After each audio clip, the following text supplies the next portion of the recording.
eh, kalau kita sakit flu, obatnya obat flu. Ya, kalau kita sakit perut, obatnya. Jadi istighfar ini bentuknya macam-macam. Istighfar ini ada yang mengistighfari dosa tertentu, untuk istighfarnya sigotnya ini dan sebagainya, ya. Jadi berbeda-beda. Bahkan dalam riwayat hadis ada satu dosa yang tidak bisa diampuni oleh Allah Subhanahu wa taala dengan apapun, dengan haji sekalipun, kecuali dari apa kata Kanjeng Nabi? Rasa sumpeknya dia ketika nyari mahisa yang halal. Jadi kalau kita kerjakan kadang-kadang sumpek, diomelin pelanggan, diomel bos, ternyata menjadi kafaroh, penebus dosa kita dari dosa yang nggak bisa diampuni oleh apapun. Jadi bentuknya macam-macam. Nah, pertama, kalau seandainya tersebut kita mengambil masuk barang haram dari hak orang lain yang kita zolimi, ya, yang tadi di pasar kita nambah beras sendiri, atau kita makan tempe 3 ngaku 1 dan sebagainya, maka kalau orang tersebut sudah tidak bisa kita temui kembali, ya entah di mana, kita tidak paham sebagainya, maka yang kita lakukan pertama, kita setiap ba'dal sholat kita berdoa. Apa doanya tersebut sebagai kafarah? Allahumma firli wali walidaya waliman lahu haqqun alaina.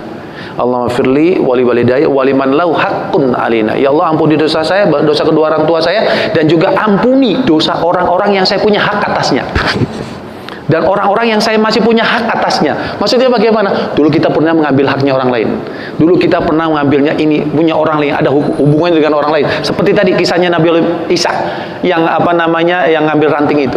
Berarti apa? Kita minta kepada Allah agar orang lain yang nanti mau menuntut kita diampuni dosanya, sehingga orang tersebut akan diampuni dosanya berkat doanya kita. Sehingga nanti yaumil hisab, karena kita sudah mendoakan dia, maka dia pun juga akan mengridhoi apa yang kita telah perbuat. Seperti itu. Allahumma firli wali walidaya waliman lahu haqqun alaina. Waliman lahu haqqun alaina. Begitu yang pertama. Paham ya?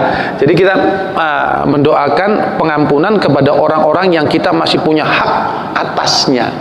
Haknya kita ambil. Gitu Pak Haji. Yang itu pertama.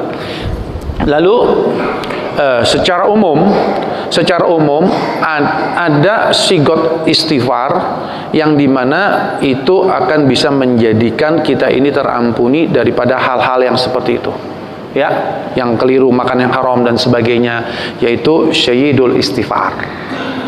Dan syaidul istighfar ini kalau bisa dibaca pagi sekali, sore sekali, atau badal maghrib sekali. Jadi pimpinannya istighfar seperti itu.